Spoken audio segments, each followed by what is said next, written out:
Welcome back to Champion News Talk Radio, brought to you by championnews.net. Our founder, Jack Roser, and myself today have Jodi Carroll from VoteFacts with us. Jodi, during the break, I asked you a really quick question, and it's not in an interrogatory manner, but the American landscape, what are three of some of the facts that you have found that the media spins as truth? What is some of the most corrupted things that the truth is not really being told?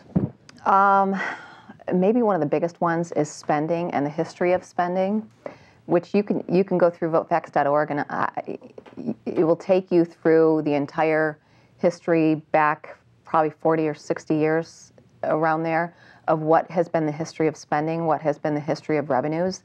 And so when we're listening to our politicians and our media speak about these really, really important issues like government spending, if we don't have a framework of facts and history and understanding actually what is true now and what has been true in the past, then we're open for either misinterpreting them or really being misled. That's one. A quick question. I have heard that this president has spent more than any president, even cumulatively up to from George Washington to George Bush. Is that a fact? You know what? I actually, the pieces that I'm bringing to the table aren't, for me, that's kind of a talking point. It may be true, it may not be true, but my resources, for example, the Congressional Budget Office, I haven't gone through and added everything together. They're not going to give me that piece of information. They'll give you very valuable pieces of information about debt and spending. They will tell you exactly how much debt, you can find out exactly how much debt has accumulated under this president, and you can tell how much debt happened before, but that, you won't see that statement anywhere. But looking at the facts and connecting the dots, exactly. Is that this a is true what I'm statement? saying. This is my point. That's a really good example of where things are. Now, when you listen to that, if you have a framework of facts, then you can look at that and then you process it and you say, is that true based on these set of facts, based on what was our total debt? What has it been? That's what I'm trying to get people to do, is not internalize the talking points that may or may not be true, is to process it from a fact-based, your whatever conclusion you come to in the end is yours, and you did it based on facts, not because I believe that person when they said that. Two other things you were starting to say. Well, the health care. The fact that the new health care law is supposed to reduce our deficit by $210 billion.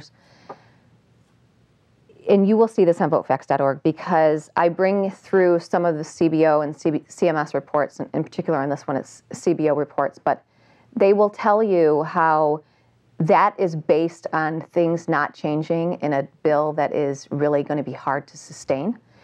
And when you read that little statement from the Congressional Budget Office where they say the health care bill reduces the deficit by $210 billion, in the next statement you will see from the Congressional Budget Office when they did an analysis on the last budget from the president, where he said he doesn't want to he's going to freeze Medicare provider rates, and that's going to cost $257 billion, I believe.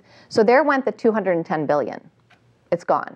So, but you will still hear in the media that, well, the new healthcare law is going to reduce our deficit by $210 billion or however many billion. Lies. So I'm just saying, and again, I'm not trying to mess with people's ideologies or their opinions. I'm just trying to say, make sure wherever you come that you know that other piece, because maybe you can find a way to justify in your head the healthcare bill, and maybe you can say, okay, it's not going to reduce the deficit, but at least have that. You need a healthy skepticism of the kind of crap that you're thrown. Figures don't lie, but liars figure. And we get an awful lot of that. I was talking before about the different forms of health care, the private with just pay for it, or with a major med. I talked about the family. And the fact also that businesses provide you with medical care. Also, businesses have found another really good thing because it deals with the market, and they've set up medical savings accounts so that the business, as part of your pay, they pay into an account that you aren't going to pay taxes on, and then give you money that at your own judgment you will spend on medical care, your judgment about what you need. That's pretty great stuff. And also, what they forget is America is the most generous of people. We really are. If you need help anywhere, they may be in a hurry and that, but they'll stop for you. They'll pick you up if you drop.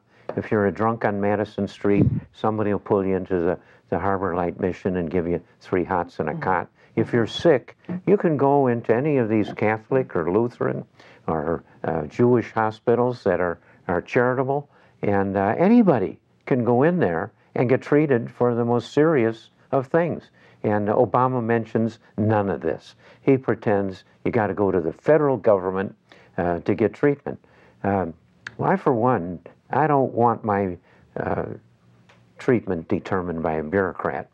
And it's noticeable that in all this talk about medical care, they don't mention anything about the lawyers suing the hell out of the doctors and scaring the hell out of the doctors so the doctor can't use his judgment anymore. He's got to use what's prescribed in the New England medical book and so forth. If he uses his own judgment, he's going to get sued by some damned attorney like this jerk that ran for president as a Democrat.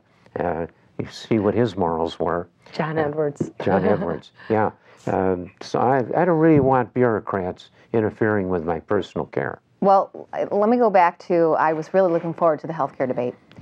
And I think that... we're to the end of the segment. Oh, we are, sorry. You know what, we're going to hear more from Jodi and Mr. Roser when we get back after the break. Stay with us.